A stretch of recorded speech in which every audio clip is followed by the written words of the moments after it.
man.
What's up, everybody, and welcome into your NFL Pregame Show.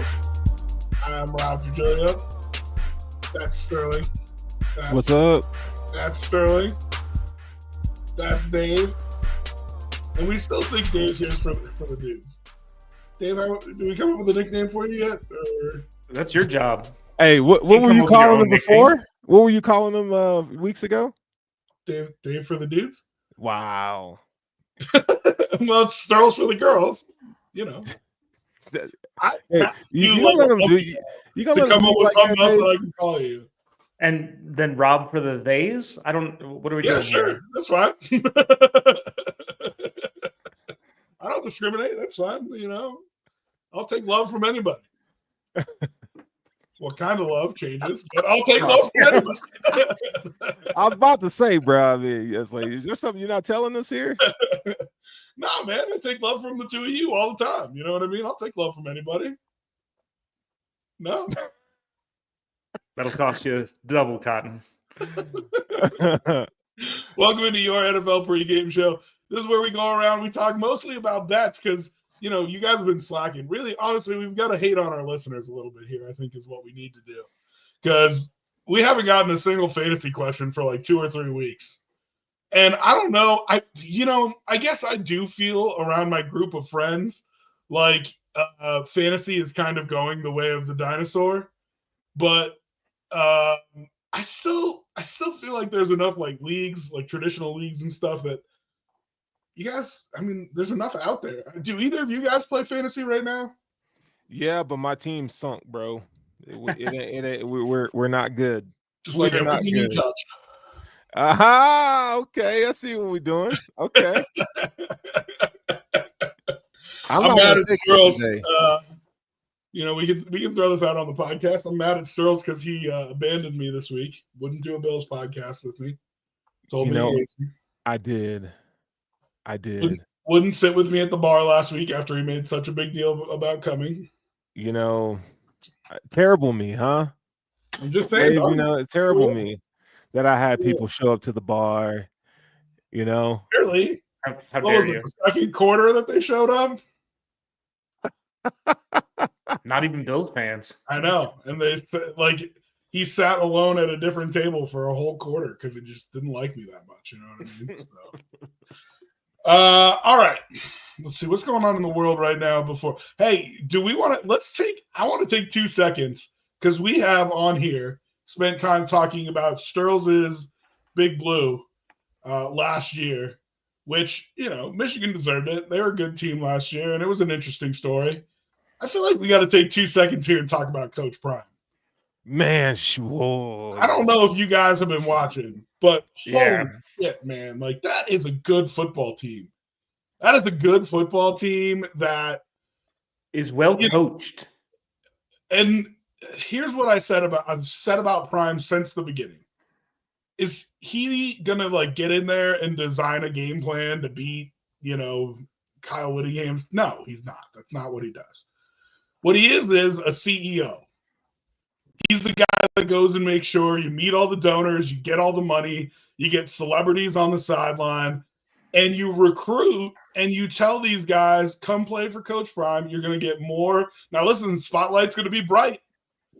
And if you do shitty like you did last year, it's going to be terrible. But I don't know, man. I gotta shout out Coach Prime and the CU Buffs. They control their own destiny. Tough Kansas team next week in Arrowhead Stadium, and then they'll play Oklahoma State. But I mean, they are tied for the top of the Big 12 right now, and I know the Big 12 isn't what it was a couple years ago, but I don't know. Either you have comments to add there, because I've been really impressed. Yeah, I think the biggest notable change with the Buffs this year is that defense. You're getting contributions from guys on the defensive line. Nakai Hill-Green, he's a transfer from Michigan. He was like the third string linebacker. He's playing really well. Love the 2 linebackers. Him and Bev, both good.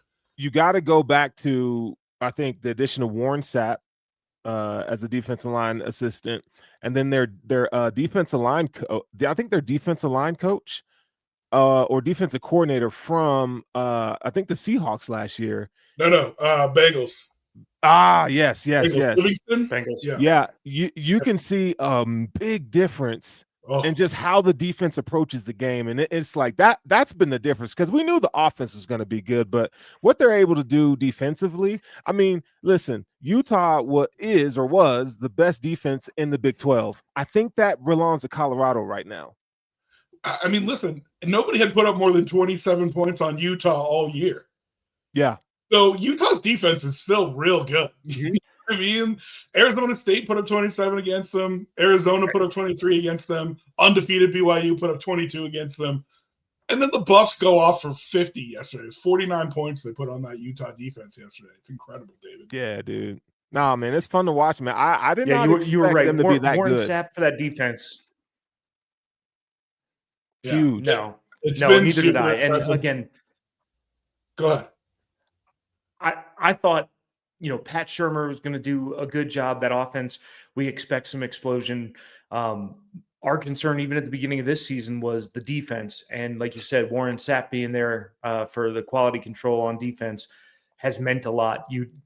They're getting the most out of their players right now. And, I'm not huge on college football, but watching that team play, you go, oh, this is real. This isn't just, part of me went, oh, okay, Deion, it's going to be basically like Hard Knocks for college football. It's about, having a big, loud personality there at coach, but they made some decisions in the offseason. They did some good recruiting.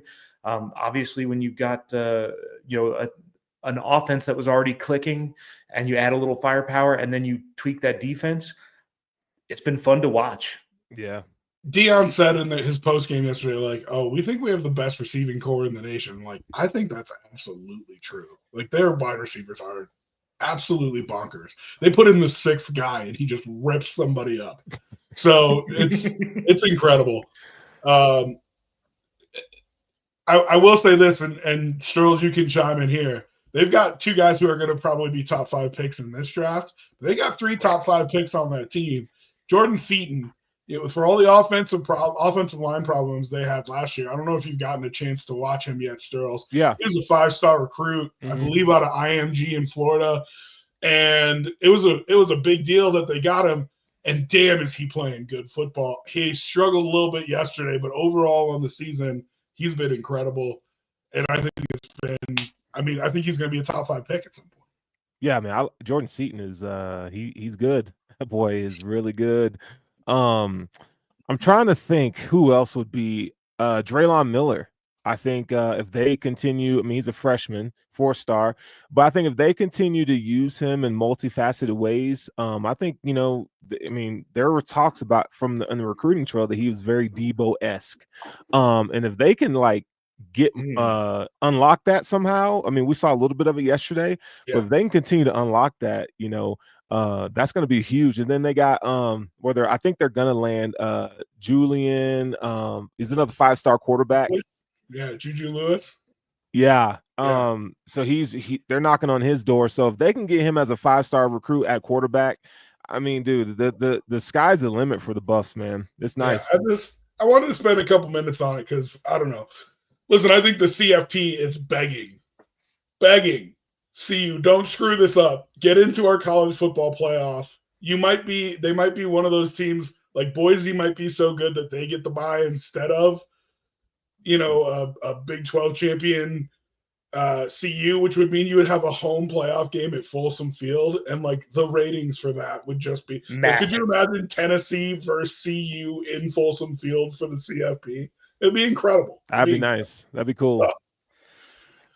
All right. So like we said, this is your NFL pregame show. So get in if you've got questions about Stardom Situm, Survivor Pool. Oh, God, if you're still in a Survivor Pool, God bless you. Stardom Situm, Survivor Pool, your bets, props, whatever you got questions about, throw them in the comments. We will try to answer everything that comes up. Let's get into this NFL slate. A pretty good one today, I feel like.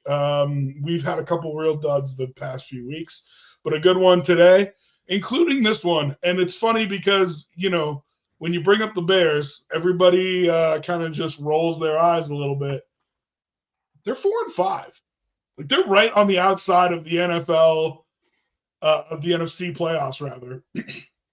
They are catching 5.5 points at home. They just fired their offensive coordinator. For the Packers coming in today, and Packers are getting healthier. Jordan Love's getting healthier, and you think that might be the best team in that division.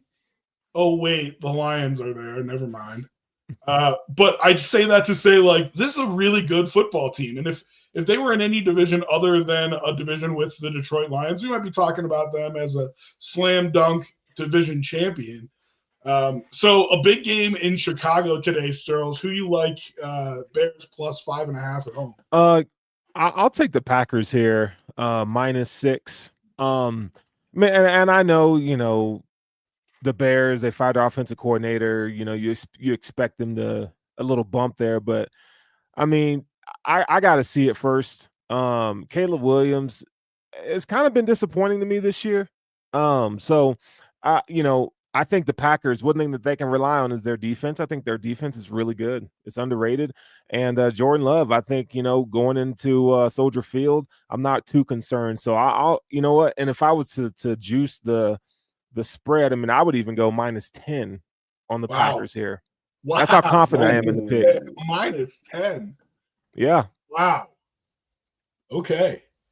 Goddamn. First of all, shout out to Kenny G. Thanks for hopping in. We appreciate you being on board with us here. David, what's your thoughts here? You going to go -10 on us as well, or no chance in hell? He said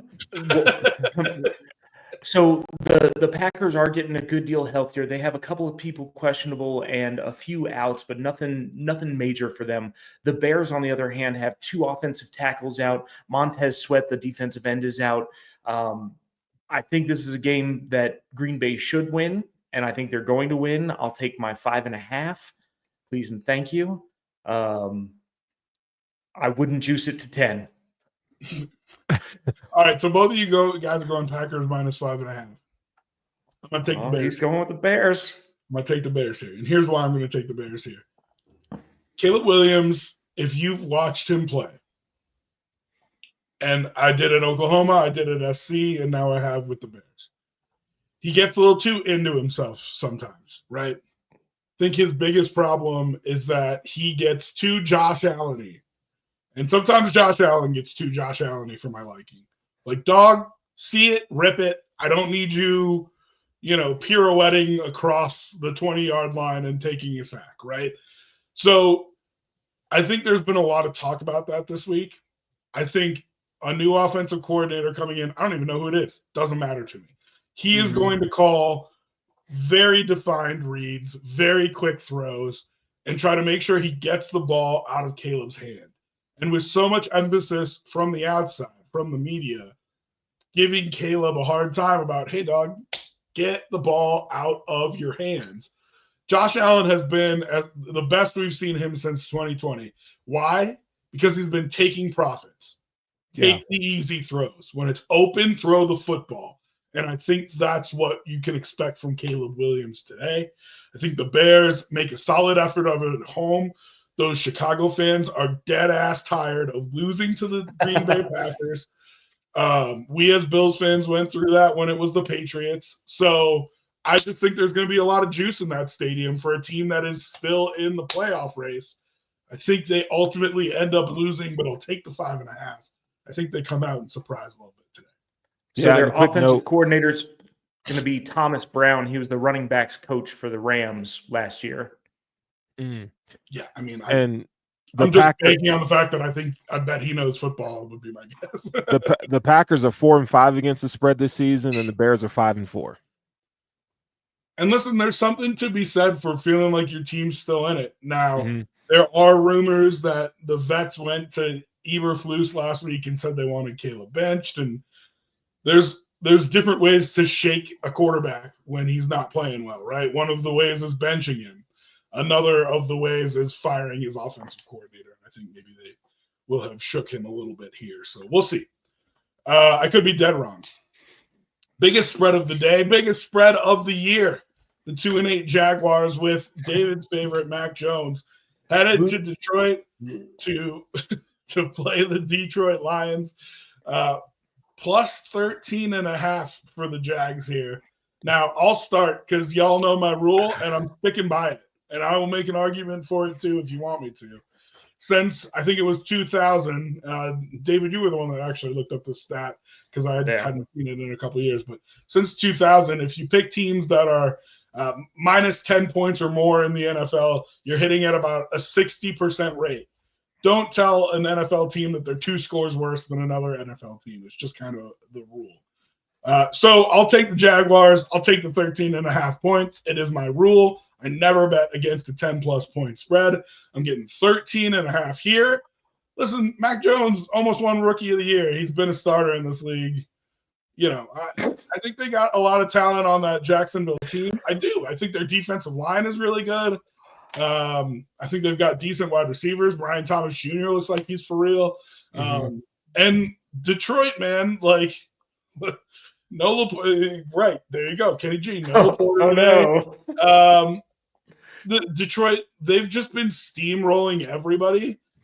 Like, they're going to get tired of it at some point. We're hitting that low point in the season. I do think so.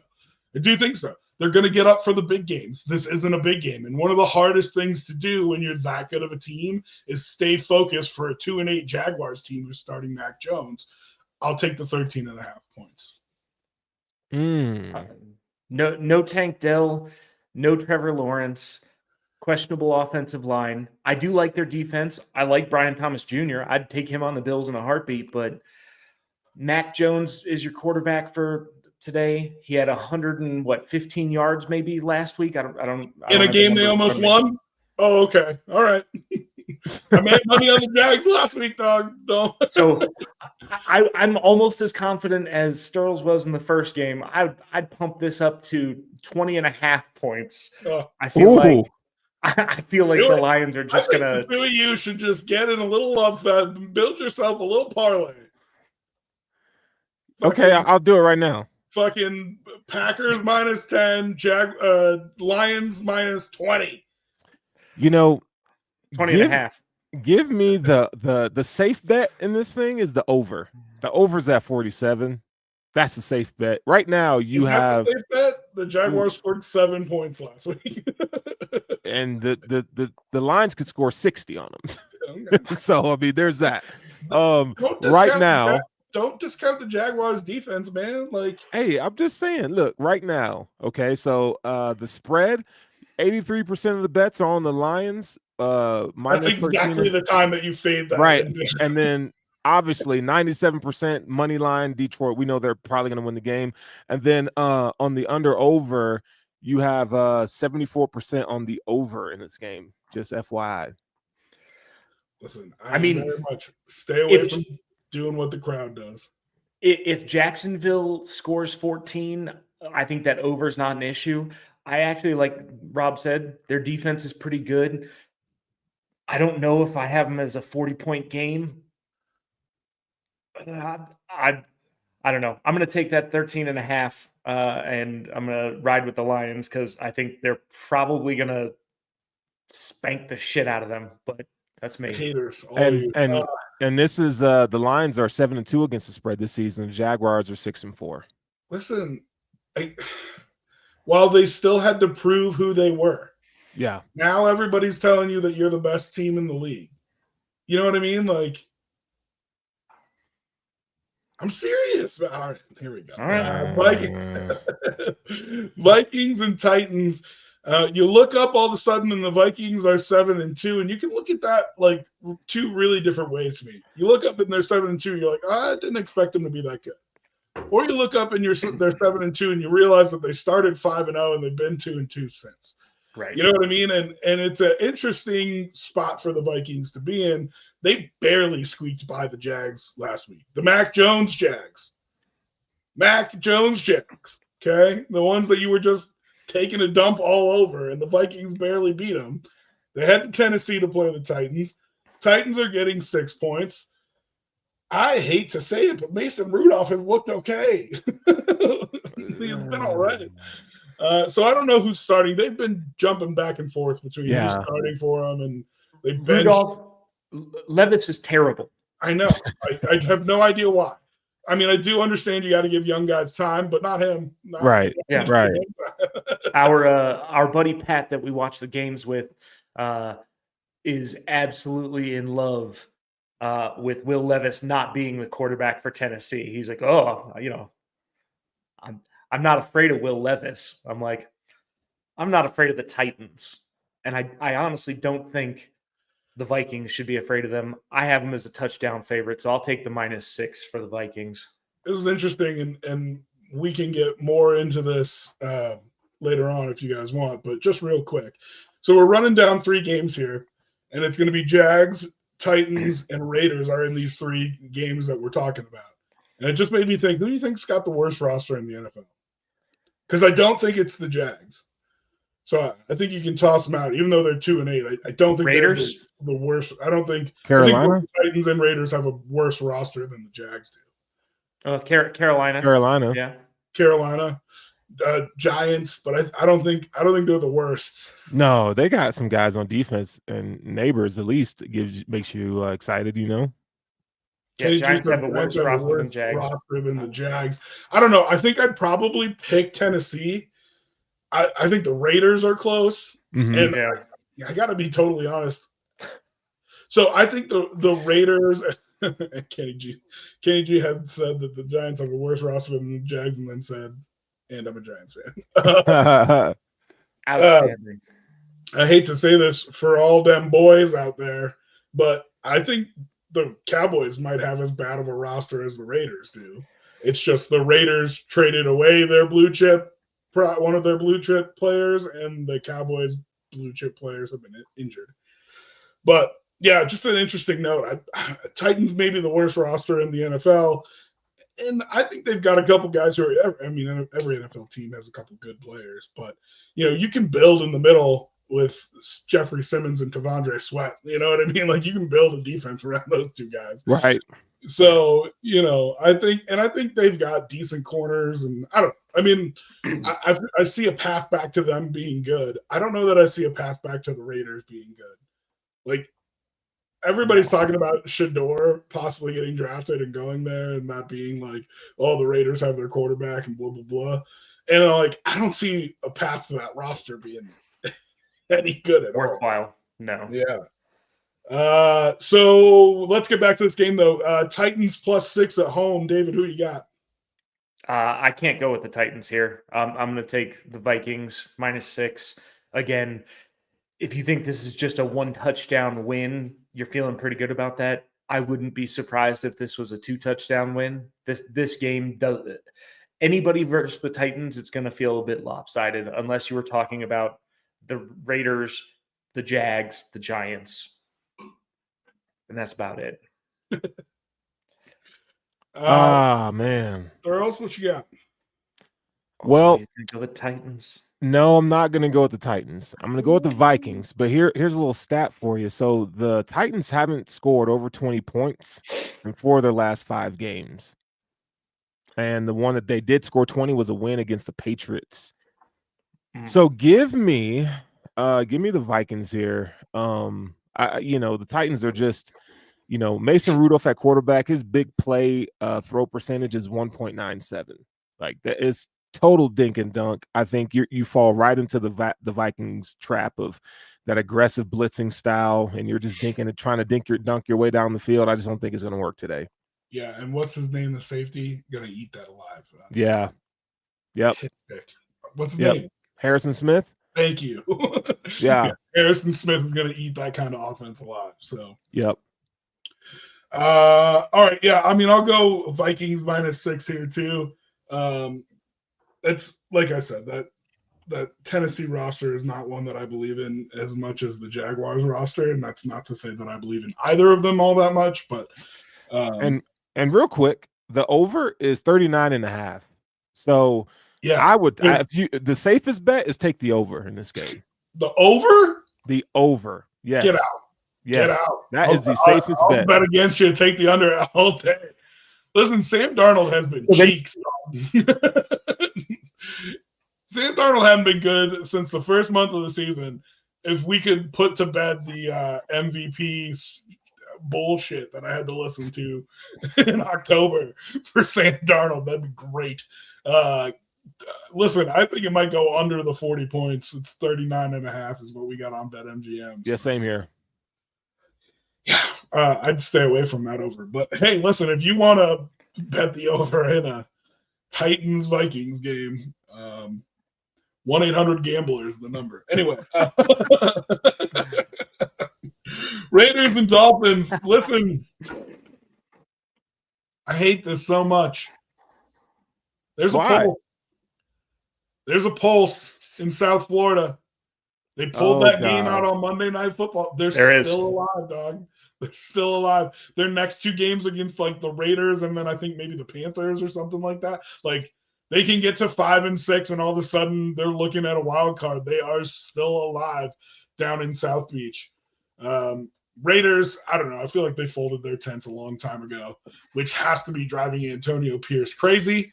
But that's what you get when you hire your interim coach. Don't do that. Yes, we get that there's an interim coach bump. That doesn't mean that he's like some amazing marvel. Listen, a lot of people were talking about Mike McDaniel getting fired. And all of a sudden you look at it and they have like a pretty clear path to get back to 500 and crawl into this AFC wild card race. Right. I think the guys inside that locker room know that. And if the guys inside the locker room know that, that's a lot of momentum to come out and just absolutely blap the Oakland, Las Vegas Raiders coming into town today. David, who you got in this one? So looking at the injury report, the Dolphins are actually healthy for the first time in a long time. They've got 5 that are questionable, and Kendall Fuller, their cornerbacks, out. When you look at the game status for the Raiders, you've got Harrison Bryant, their tight ends, out. You've got their center, Andre James, and their guard, Cody Whitehair, are out. And they had some other injuries. Max Crosby had an ankle thing coming into this week. So it's a bad roster, and they're a bit banged up. I see the Dolphins taking another win here, and I also hate it. Yeah, I just wish they were dead, but they are going to live and breathe long enough to make the Bills finish winning the division, I think. Go ahead, Sterles. Yeah. I'll take the Dolphins here minus the 7.5. The Dolphins are one of the few teams in the league that have the same record as their against the spread record at 3-6. So they are what Vegas thinks they are. Yeah, almost exactly. It seems. Yeah, and Vegas thinks they're going to win comfortably today. And so do I. Yeah. So I'll take the Dolphins minus 7.5 as well. Is that 2 games that we've swept on here, boys? We got to get your Yeah. Yep. Somebody grow a pair of nuts, would you? I can't be the only one that's going opposite you guys and killing you in the picks. We're gonna have some switch up here. Now, don't forget the Ravens and the Steelers now. Relax, dog. We've got 4 more 11 o'clock. Just telling you, though. No? Chill the F out. We normally save the best one for last anyway. Rams. You gave me some like shitty games to talk about here, so we need Dave and I need a good one. Talk about every NFL game. It's you like bastard. our thing. You bastard. That's the tagline for the show. We talk about every game every week. That's our show. All right, Rams, West going east. 4-5 Rams headed to the 3-7 Patriots, which, by the way, as we were running down the worst rosters in the NFL, didn't even think to mention the Patriots, and that's a compliment to them and Gerard Mayo. I don't think they're flush with talent per se, but I mean, that's a scary team. It's a hardworking team, and they've slapped around a couple mediocre teams, meaning, maybe their roster is a little bit better than we give them credit for. On the other hand, these Rams, they were getting healthy. They were on a hot streak. You looked like you're going to get back into this world where not only could they be a wild card contender, but hey, look, the NFC West, I mean, no one's running away. And you thought maybe they could crawl back into a division lead spot. Instead, they drop a game on Monday night to the Dolphins that I think they really needed to win. And I think, personally, that makes this one almost a must-win for them. Patriots, another home dog. A lot of home dogs in the NFL today. Patriots plus 4 points at home. Sterls, who you got here? Oh, man. This is tough. This is tough because I think the Patriots could win this game, to be honest. They hang in every game. They remind me so much of what the Titans used to be, But for betting purposes only, give me Matthew Stafford and the Rams -4 today. Rams -4. David, who you got? I don't disagree. The Patriots have a bunch of people who are questionable, including 4 who didn't practice on Friday. Usually not a good look there. The Rams are getting a little bit heavier or healthier, but Rob Haverstein, their offensive lineman, and Joe Noteboom are both likely out for this game. That offensive line isn't great to start with, but I think they're going to show up. Sterls, I don't disagree with you. I think the Patriots actually could win this game. I don't think they will. I'm going to go with the Rams. Yeah, none of us have the nuts to actually pull the trigger on the home dog here. Yeah, but I might build so I just for fun, and I don't normally talk about it on the stream because we run out of time. But for fun, I'll throw a 3-dog parlay together a lot of the times where I pick 3 underdogs money line, and Patriots might be one that I pick today because I do think they have a chance to win. I just think the Rams need this so bad, and I think you got a veteran QB who is he's never going to let him slip out of contention, you know what I mean? And they're going to win this game and be 5-5, and we're going to be like, okay, can they get there? Like, that's what veteran QBs do for you. So I'll take the Rams -4 here as well. Jameis, let's talk about the Jameis Winston revenge game, which is weird because he never even really played for the Saints. Browns headed to NOLA to play the Saints. Browns favored by 1.5. I'd love to see the last time the Browns were favored. Like, was Baker Mayfield there the last time they were favored in a game? Sheesh. Browns -1.5 at the Saints today. The real question is, did the interim head coach for the Saints take a dump and clog the toilet in the Superdome? If he did, then Saints are a lock here. So did you guys not see that story? No. Oh my God. No. He comes out post game after they win. He's like, I promised myself I would only tell the story if we won. He's like, I got there in the morning. I'm in the head coach's locker room. Head coach's locker room has its own bathroom. Oh, like, yeah. I went in, I took a shit, and I clogged the toilet. And I was just like, it's going to be one of those days today. It's going to be one of those days. At least he's honest, you know. That's why everybody was like, "Oh, refreshing." You know what I mean? He's like, I had to call somebody to plunge it because there's no. You know how those industrial toilets work. Anyway, so the real question is, did Joe take a big shit in the head coach's locker room this morning? We haven't heard any reports on that. But Carr's back in. Jameis Winston. Who you got, David? I have a hard time betting on the Browns, especially this season, but generally.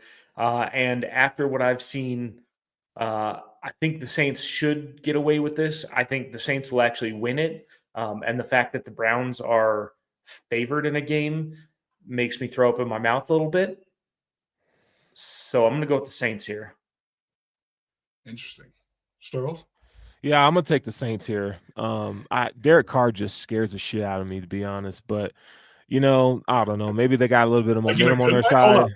We gotta dissect that statement a little. Why does he scare you? Yeah, scares you like he's gonna be awful, or scares you like he's gonna be good, or you don't know what he's gonna be, and that's terrifying. Exactly. I don't know what he's gonna be, because some weeks, there's times where he can play really good football, and then he just gets in this I can't even explain it, but he's just awful, Those and first 3 weeks. You just don't know what to expect. So Saints at home, plus 1.5. I hate it, but I'll take the Saints. Thrilled to be the only one on this one going with the Browns. Happy to go with the Browns. That defense is very good. We've said it since the beginning of the year. They ruined their season by starting Deshaun Watson for as long as they did. Not to say that Jameis would have been any better, but Deshaun Watson was trash, and I think the whole team felt that way. Let me ask you a question here. So the Saints plus 1.5 is minus 108, and then if you take the money line, it's plus 105. What would you? I just don't have much confidence in the Browns either. But what would you do in that situation? This is one of the games that I feel like that point could matter, because you absolutely could have a team kick 2 field goals and have the other team score a touchdown. So it's absolutely a game where you could get on that 1-point track where 21-20. Most of the time in that situation, I just go money line and I eschew the point and just take the plus money. But this is one of those games that I would be like, that point might actually matter. Yeah. So, but I'll take the Browns. I'll lay the 1.5. I think there's going to be something to be said for Jameis going back to the Superdome. It's going to bring a lot of energy there, and I think that Browns defense is good. So, listen, the Saints should have lost last week. Young Wei Koo missed 3 freaking field goals. Don't act like here come the Saints. You know what I mean? So a win is a win, especially in the NFL. But yeah, I'm just saying. Yeah. They got their win last week.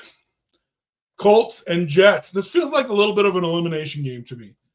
It got flexed out of Sunday night. Everybody's like, I don't really care about this game, and that's fine. You don't have to. I'm sick. I like the NFL way more than I should. This feels like a little bit of an elimination game to me. I don't think the Jets are going to, but they could theoretically run the table, get to 10 wins, and make it into the playoffs, right? The Colts, same thing. That 7 seed in the AFC, I think, is going to be around 500. I think you might have a 9-8 team that gets there. So I feel like, this one is, we put this loser finally to bed. And the question is, which loser is it? Is it the Colts or is it the Jets? Who you got, Sterles? Oh, Anthony Richardson's starting today, so give me the Jets -4. I know he's starting today. Do you really feel like it makes that big of a difference? Yeah, dude ain't played in a few weeks. And, that's what you do to young quarterbacks, is you shake them like that. Yeah, I don't. Me personally, I just don't think Anthony Richardson is that guy who attention to detail. I watching his tape, I just don't see it. So, you mean to tell me that he's going to start doing it now? I just think he is what he is, and I'll take the Jets. any day against this Anthony Richardson led Colts -4.5, unless Taylor just runs all over him. But I don't think that's going to happen today. David? So I don't think the Jets defensive line is as good as it has been in the last probably 2 or 3 years. I do think Jonathan Taylor, unlike last week where you would have thought he could have really gone big, I don't think they adjusted their game plan very well. So while I hate Anthony Richardson at quarterback, I think he's going to get them a couple first downs with his legs, keep the ball moving down the field. I'm going to take the Colts in this one, and we're going to say good night to the Jets. Yeah, and it'll be interesting to see how they react to that if that's the case. 8 losses, 11 games into the season for the Jets. Does Aaron Rodgers just say, "Yeah, well, it's been fun, guys, but I'm out of here." It'll be interesting. For me, I don't think the Jets are 4 points better than anybody. So give me that field goal. I get that little 3-point switch where even if the 3 points are the other direction, I still break even. Doesn't matter. So Yeah. So I'll take the Colts and the 4 points. I think this spread should be more like 2.5. I think you're getting a New York City bump here from Vegas, where a bunch of people are betting on the Jets and it's driving that number down. But watch the Colts win. Watch the Colts win this game. I mean, I wouldn't. Would it surprise you? I'm going to. Okay. Would it? I mean, no. The Jets they're a tire fire waiting to happen. I mean, I think they're both tire fires, to be honest, which is too bad because I thought Shane Steichen, decent coach. Yeah. But I just don't think Anthony Richardson has it. And, Joe Flacco has had spurts of pixie dust sprinkled on him, but, he was never going to be an answer for them. So I'll take the Colts here plus the 4. All right. Last 11 o'clock game of the day. Sturls finally gets his wish. Oh, yeah, it's going to be a good one. Listen, to start the season, I don't think anybody would have picked this to be one of the good ones. No. And yet here we are, 10 games into the season for most teams, and the Ravens and Steelers are playing for a top 4 seed and a home playoff game, it feels like, in the AFC North. One of the things that's most incredible about this, and we had talked about this on the show a couple weeks ago. I said the Bengals were the team that hadn't played a game in the AFC North yet, and I was just confusing that stat with the Steelers. The Steelers are the team that has not played an NFC. Why do I keep saying NFC? NFC. The Steelers are a team that has not played an AFC North game yet. So they're 7-2, but you still got to go through one of the real black and blue divisions in the NFL. Yeah. It's going to be real interesting to see how they stack up. Listen, they're built for it. Yeah, don't get me wrong. Their defense is legit. And I think their defense is the best one in that division. But we have seen as Bills fans and, Broncos fans know and a whole bunch of other teams fans know, those Ravens, they will run the ball right at you and pound you into submission. So, Sterles, this was the game you wanted to talk about. Talk about it. 7-3 versus 7-2. Pittsburgh catching 3 points at home versus the Ravens. So here's a couple things. So the Steelers is the other team that has the same record against the spread at 7-2. You got the Ravens currently. They're in positive in EPA per run and pass. That's a really sign of a healthy offense. Right now you have 68% of the bets on the spread going with the Steelers, and that's +3. And then, obviously the Ravens with the money line. So with that being said, give me the Steelers +3 on this game.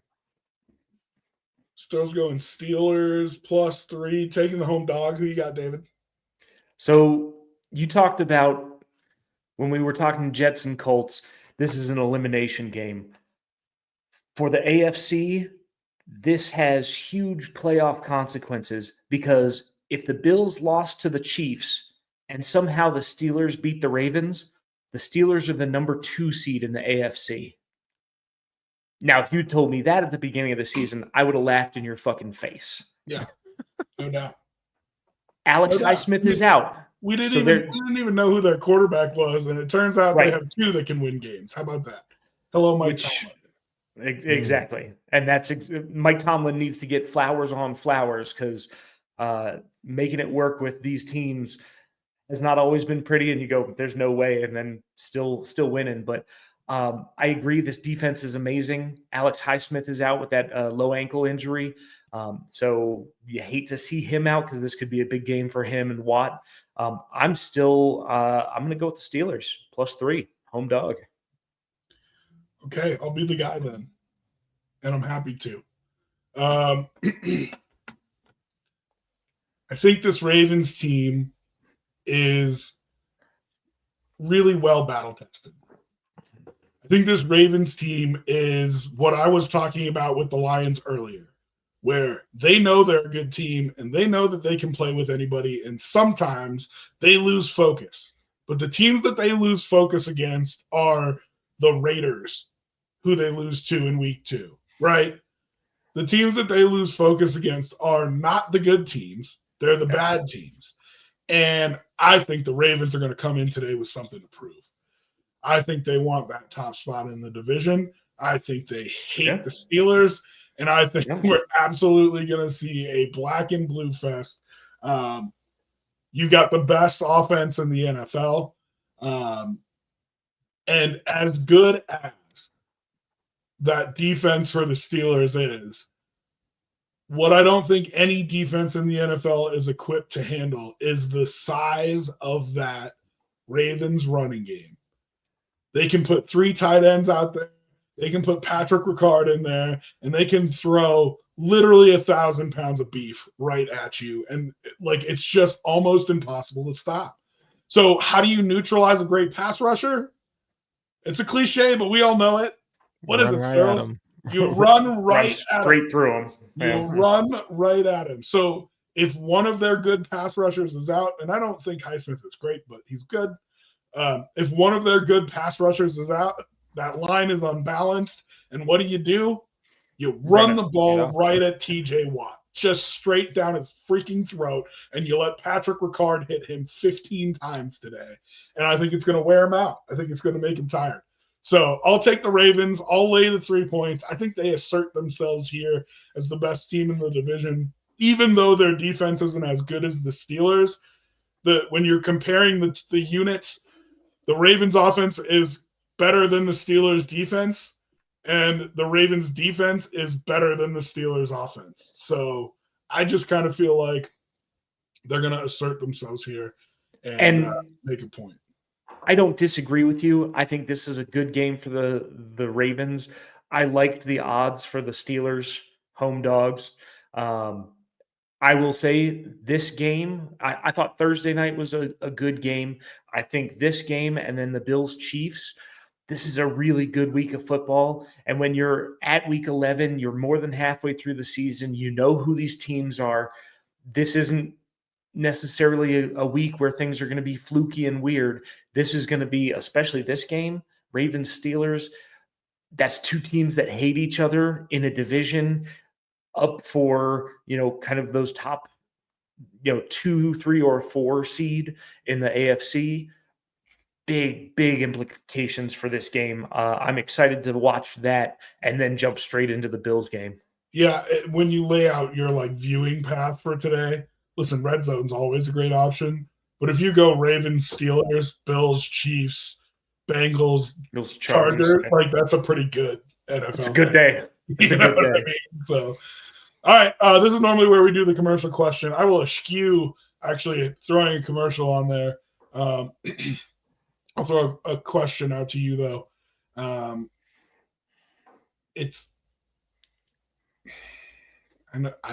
Everybody always calls me a Scrooge for this, but it's not that I'm a Scrooge.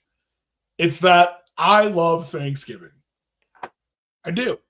I think it's a great fucking holiday.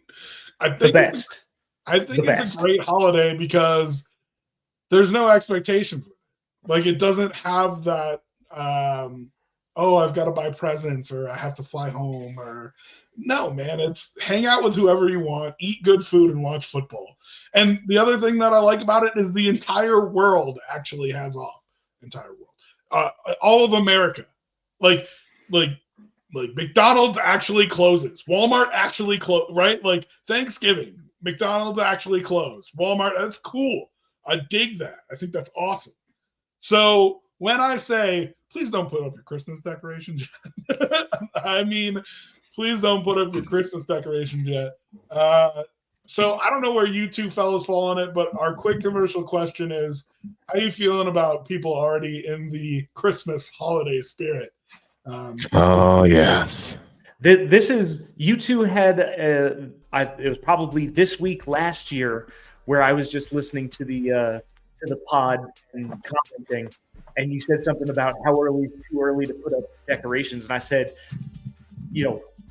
anything before Thanksgiving is wrong because we're skipping the real holiday. Food, family, and football, kind of like, that's the real holy trinity. And I got lucky. Presents. I don't have to, buy flights home. I don't have to travel. Like just everybody take the day off and enjoy some food, family, and football. Like, I got to do Thanksgiving. My family was out last week. They came to the Bills Backers bar. We got to watch at Stoney's Uptown. And they got to meet everybody and see what we were doing here in Denver. And we got to do Thanksgiving dinner Friday night. It doesn't have to be on the day of Thanksgiving. I plan on doing the same thing again on Thanksgiving, but good food, friends and family. If you can throw some football in there, everybody's winning. So yeah, too early for Christmas stuff. That's us both off. Go ahead. I don't think it's too early, man. I like it. Roll the Christmas in. It's festive, man. Come on now. This is why people get so depressed during January. Why? I'm dead serious. Because you can't go 3 months looking forward to something and then have it show up and then not be bummed that it's gone. I mean, unless you're the Grinch. Like you gotta be where your feet are. You gotta be where your feet are, man. Got over a month until that. There's a ton of other stuff happening between now and then. There's gonna be 6 football games between now and then for whatever team that you root for. You got Thanksgiving, which is a terrific holiday. Like, how do you? And here's the thing, and I don't know if I mentioned this on this podcast, but I mentioned it somewhere. So I fly back to Buffalo last year. I'm with my grandmother and my sister and everybody. And we're about to start. They need to finish making the Christmas cookies. I'm like, awesome. Let's throw on some Christmas music and like finish making the Christmas cookies all together. And that'll be hell yeah, right? Like a little festive. They're like, oh, I'm kind of sick of Christmas music. Can we listen to something else? It's 2 days before Christmas. Like, what do we do? Look what you did to yourself. Look what you did to yourself. I don't need that. I don't need Christmas music ever. No, I agree with that. 14 songs done by 38 different artists and Mariah Carey 300 times a day. Nah. But I'm just saying, like, if I'm going to listen to Christmas music, that's when I want to do it. I want it to be like 2 days before Christmas. If you didn't have to hear those songs a million times, David, I don't think they would drive you as crazy. Right? I don't want to hear them at all. I'm just saying, like, it felt festive, and it was just, like, blow my brains out. You guys don't even like Christmas. Holy. All right. Rant over. All right, let's get into these afternoon games. Falcons, Broncos, in what I think is the most pivotal game for the Broncos season right here this week at home in Denver.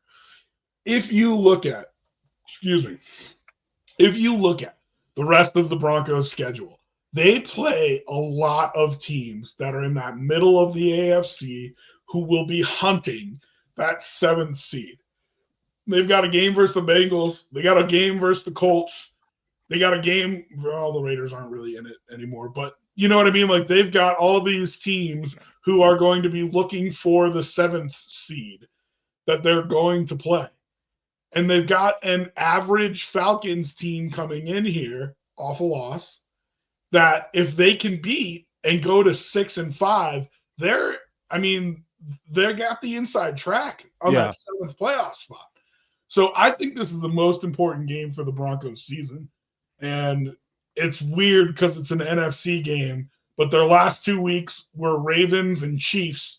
And everybody kind of knew that they were going to lose that. And you looked at it and you said, well, as long as they get the Falcons, they're going to be okay. It's a big game to me. It's a big game for the Broncos. David, let's start with you. Who you got here? So, one, you're coming up to altitude, so I like that for the Broncos no matter what.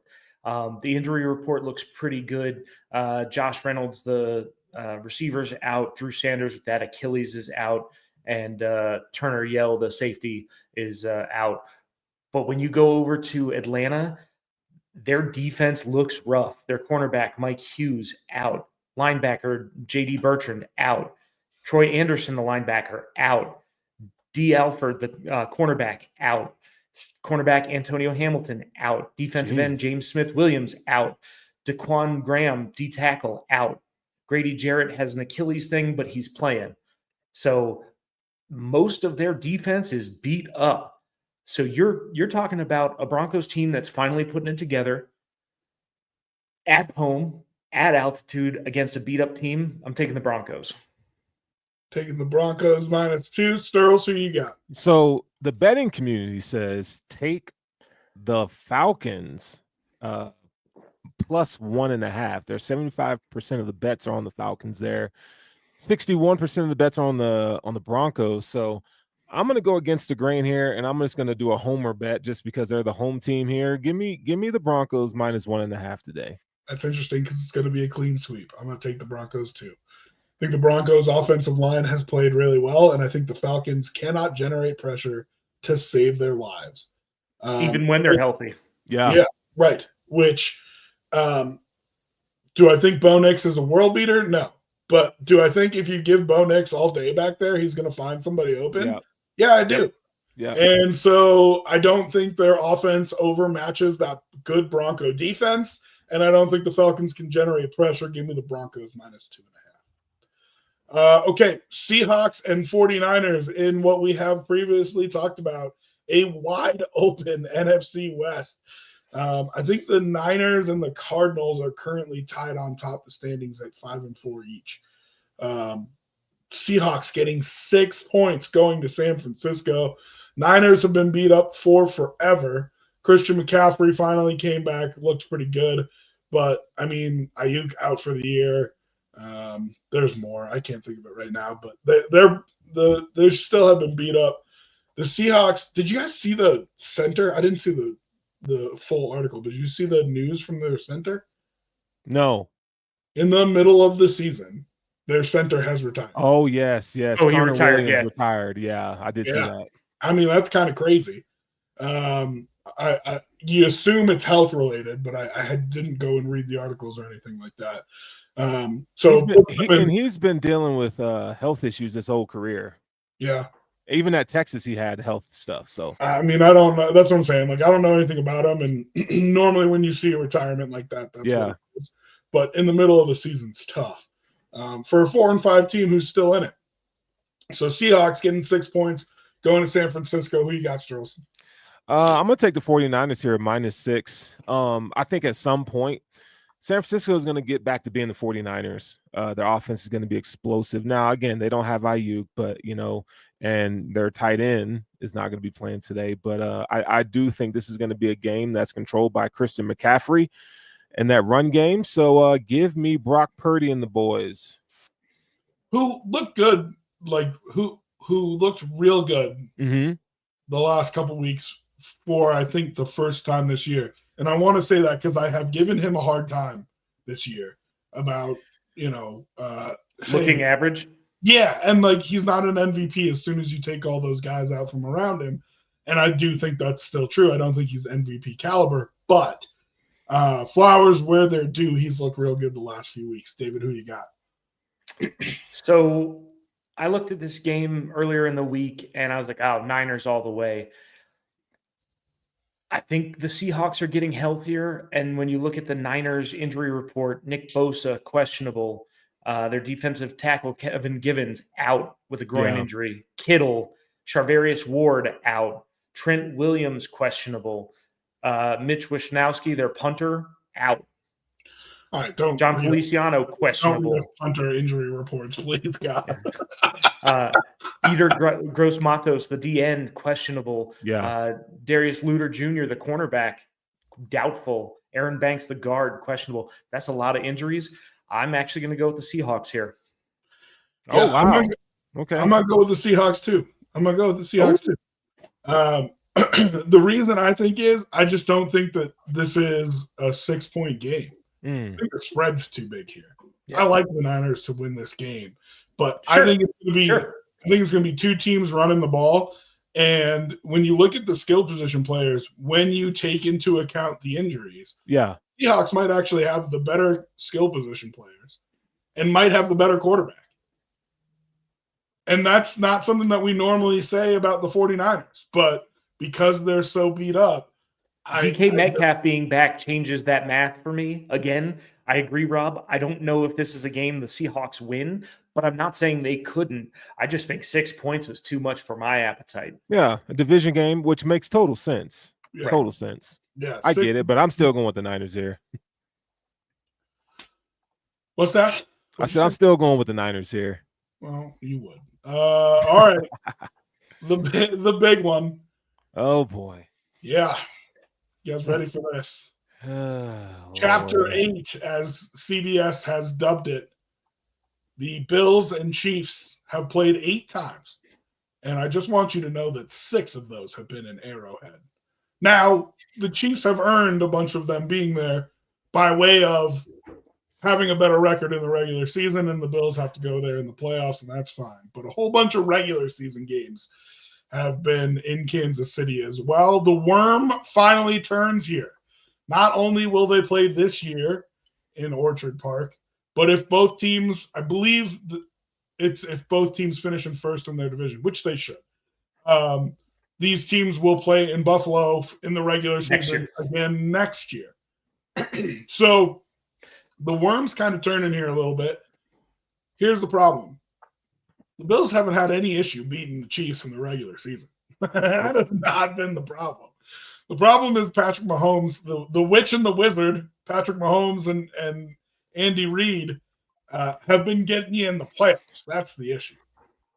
Here's the most interesting thing about this game to me personally. It sets up the rest of the AFC for the rest of the year. Correct. If the Chiefs win this game, they have 2 more difficult games left against Houston and the Steelers. Ain't nobody going to catch them for the 1 seed if they beat the Bills today. Okay? On the flip side of that, if the Bills win today, that AFC race compresses.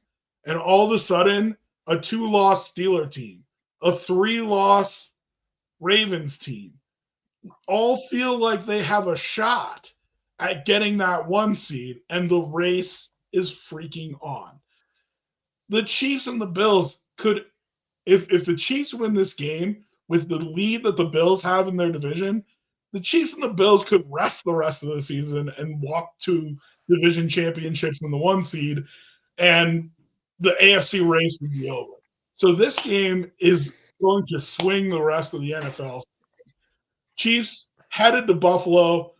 God, first time they've been an underdog in how long? Chiefs, forever.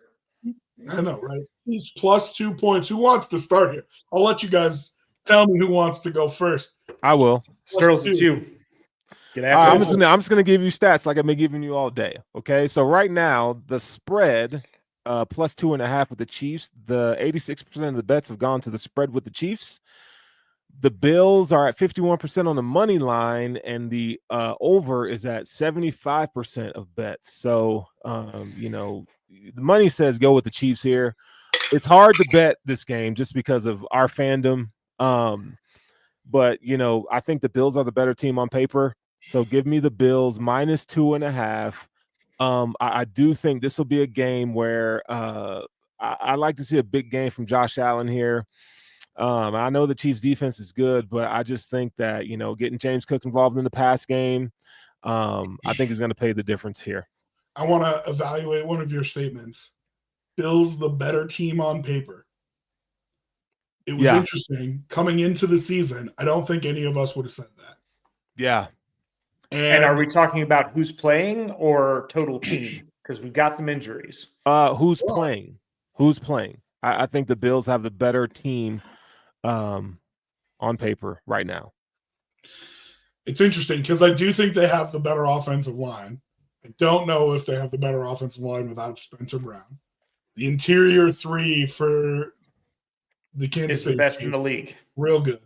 But hey now. But the Bills' offensive line has been pretty good, though. That's what I'm saying. I think the Bills have the better offensive line if healthy. But when you take Spencer Brown out of that mix, I think that gap narrows.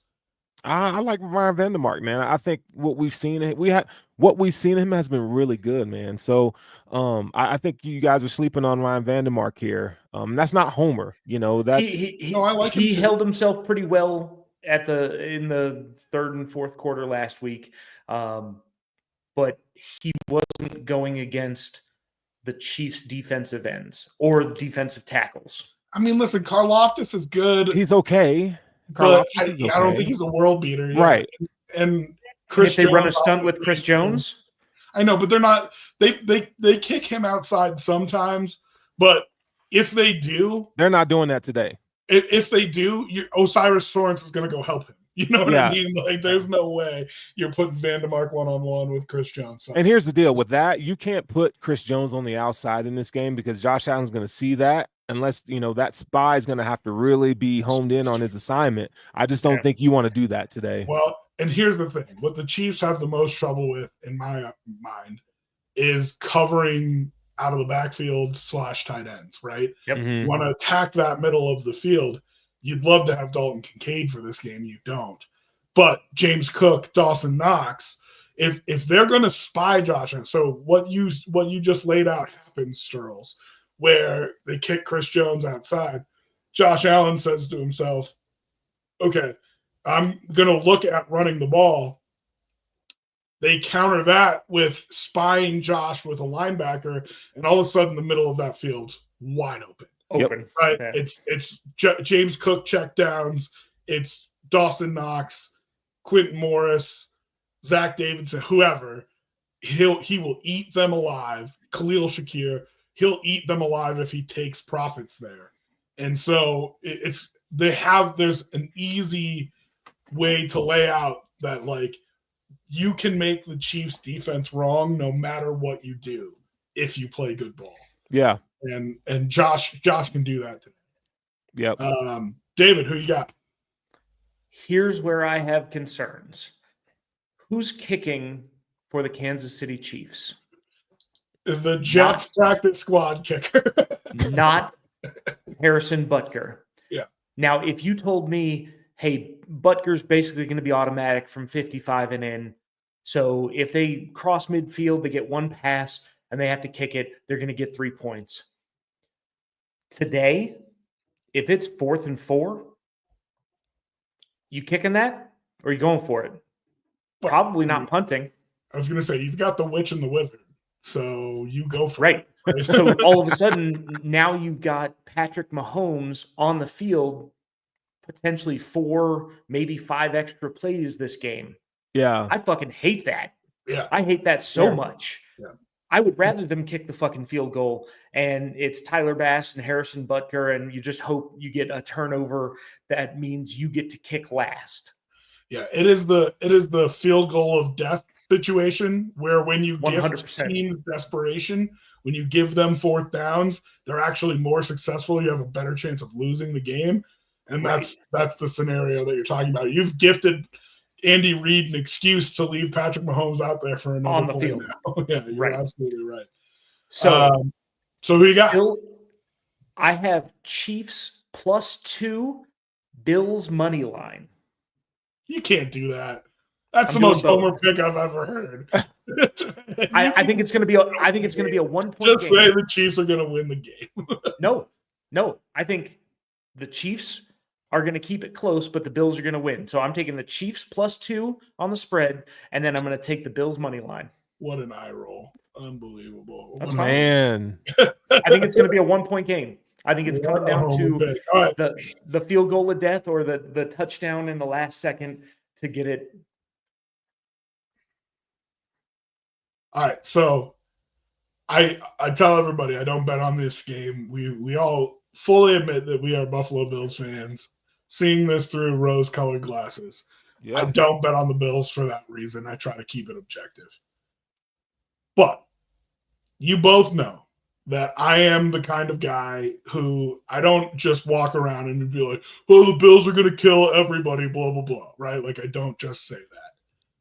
I think one time this year, Sterl's on our Bills podcast called the Bills as big favorites to win.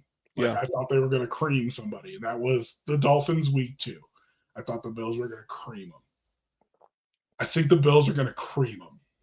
Yeah. I think the Bills are going to win by 2 scores. Oh. I think it's going to be one of those games where the Chiefs just kind of say, like, oh, it doesn't matter, blah, blah, blah, blah, blah. Now, I've hated what the Mafia has done up to this point because they have been trolling, dog. The Mafia has been trolling Kansas City and their fans, but Josh Allen will never admit this. Maybe we hear something about this 20 years from now, okay? But Josh Allen will never admit this. But he knows that this game, last year, when we were talking about Lamar Jackson for MVP, they had that game versus the Niners late in the season. Both teams had like 10, 11, 12 wins, something like that. And we said, if Lamar Jackson wants to win this MVP, he's got to come out and have a dog of a game here. And he came out and he blasted the 49ers. Remember that?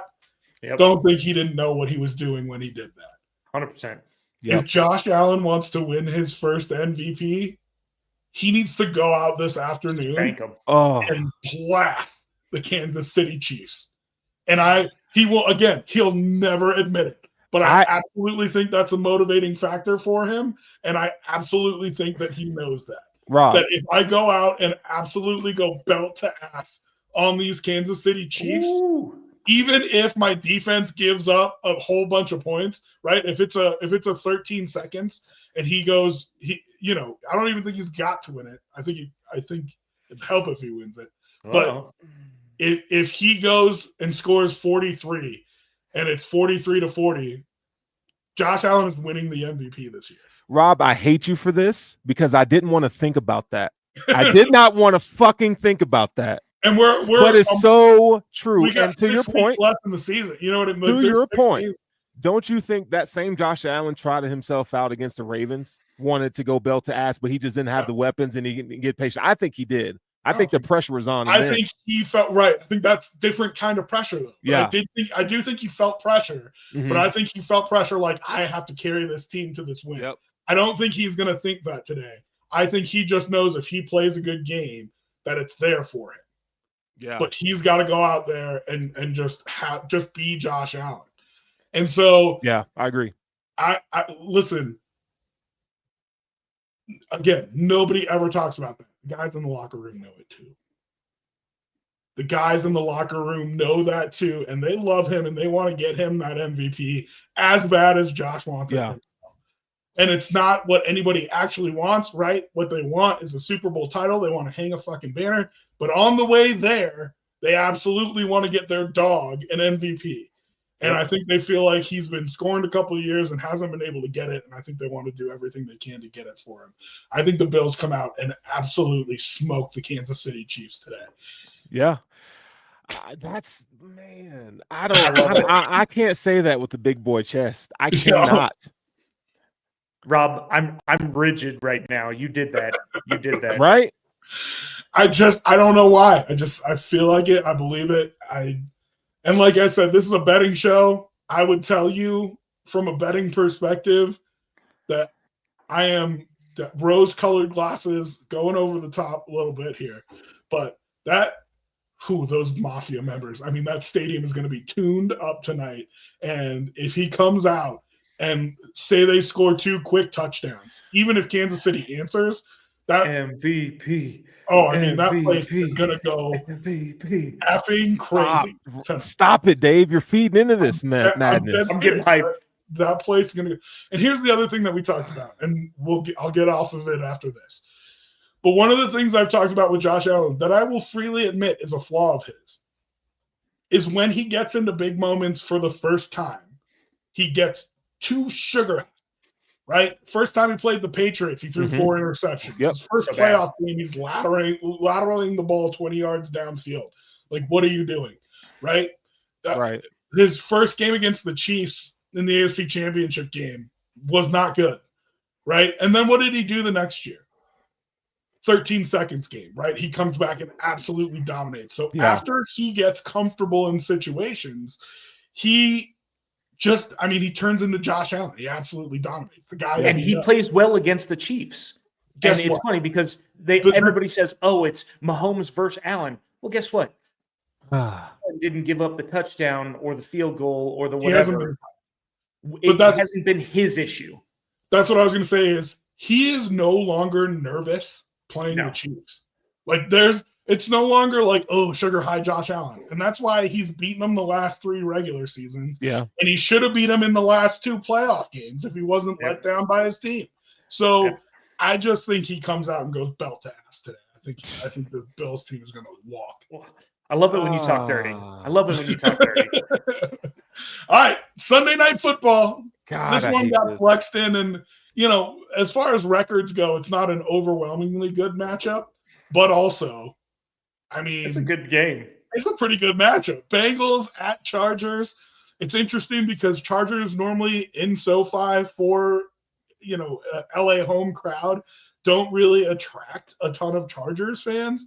But I don't think the Bengals are going to travel well, particularly either. It's going to be like a weird neutral site college game is I think what it's going to feel like. Bengals plus 1.5. Sterls has still had his breath taken away from me saying the Bills are going to go belt to ass on the Chiefs. So why don't we start with you, David, so Sterls can gather himself here. I'm gonna piss Sterling off right now. I'm taking the Bengals here.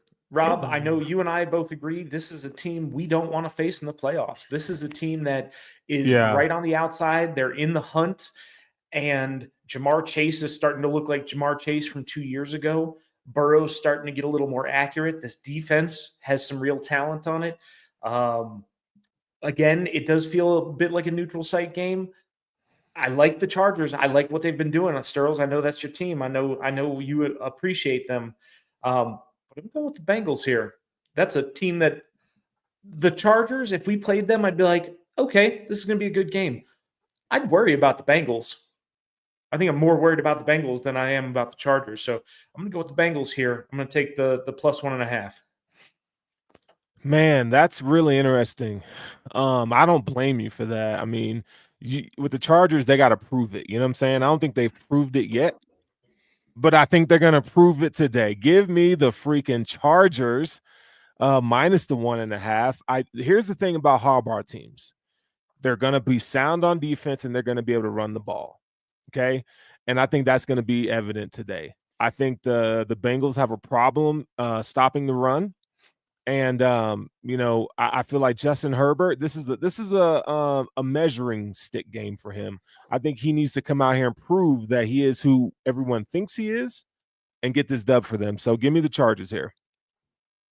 It's interesting. 2 young quarterbacks, and you feel like one is very clutch and the other is very not. Yeah.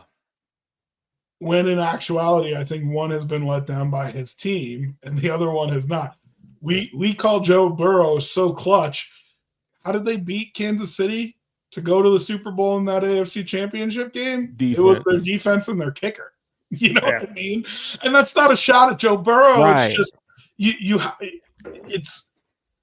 people always bang the table. Wins are not a quarterback stat. It's you got to have the team there to support you and complement you as well. We just talked about it with Josh Allen not being the reason that the Bills have lost to the Chiefs. So I feel like on the flip side of that, Herbert has been let down by his team and sometimes by his coaching as much as anybody. Right.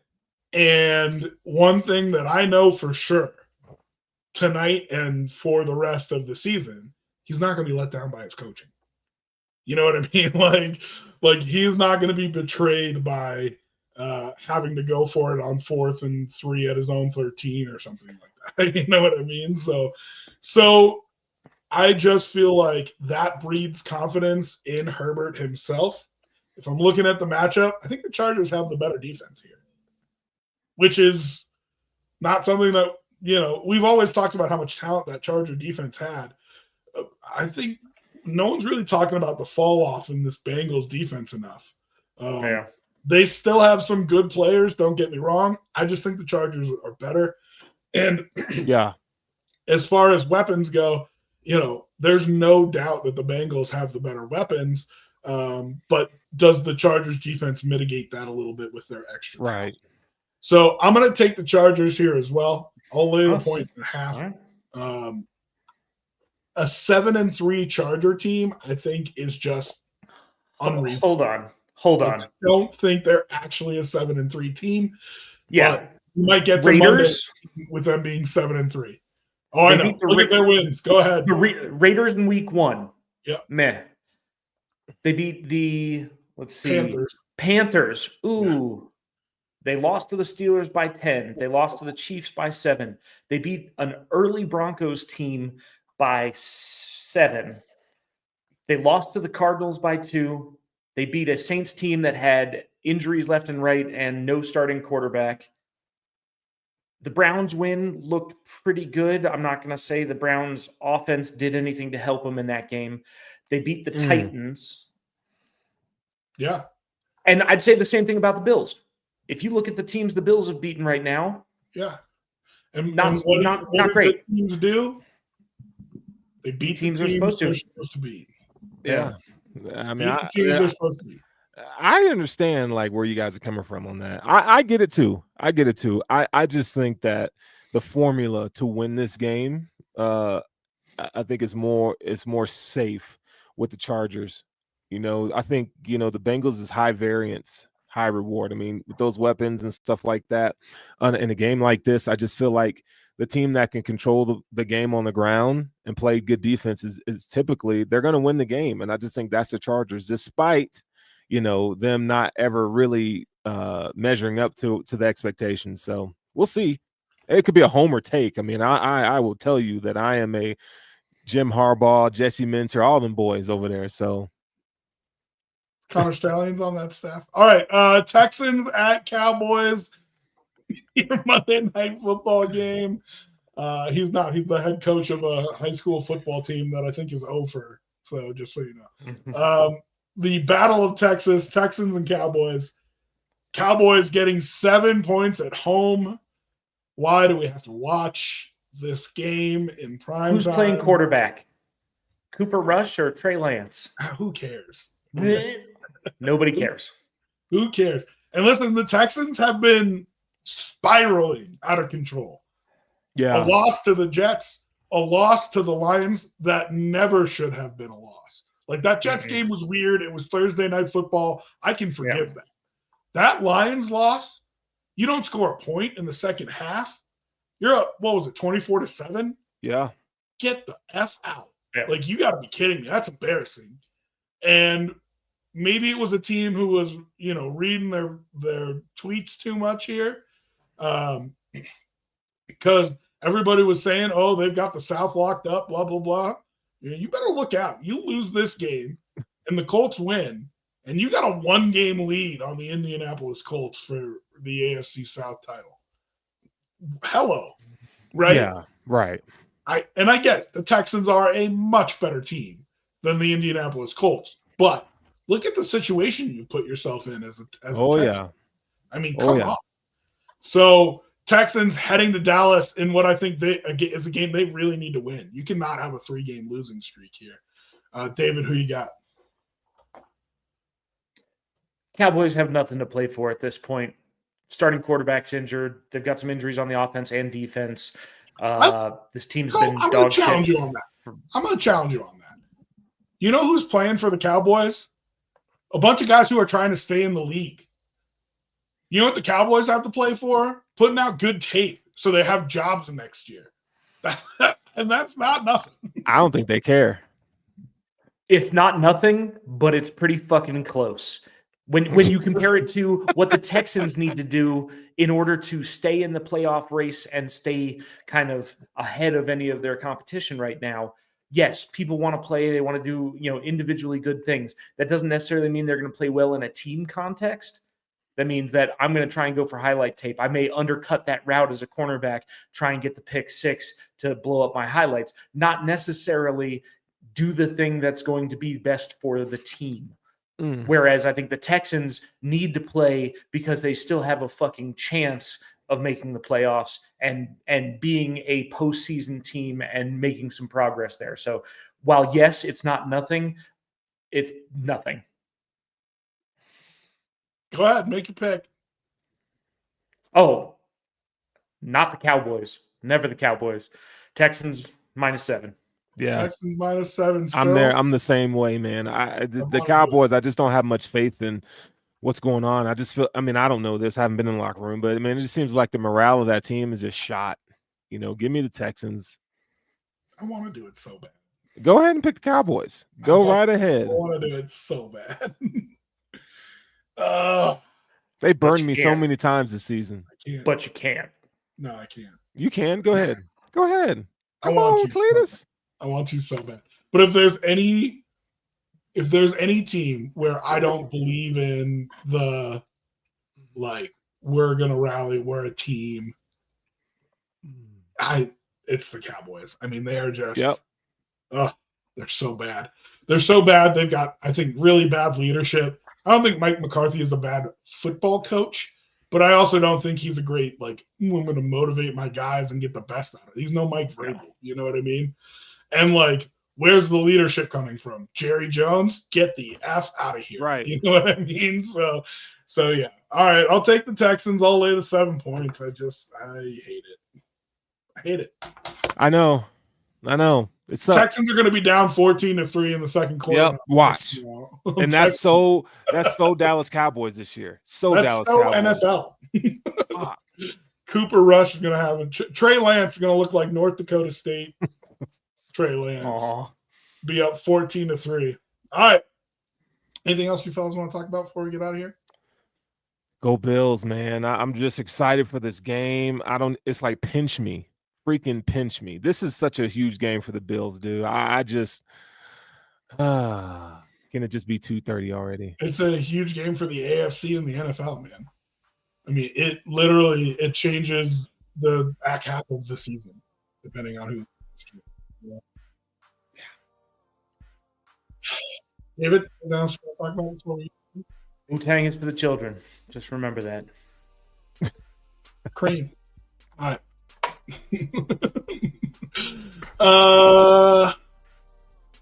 Yeah, all right. I think we're good. We can get out of here on that. As always, follow us on our social medias here and there. Give us some love on the ats. And if you are in Colorado and you feel like coming out for the game of the week, we will be at Stoney's Uptown, so come say what's up to us at the Denver Bills Backers Bar. Anything else, fellas? That's it, dude. Love y'all. Love it. Go Bills, baby.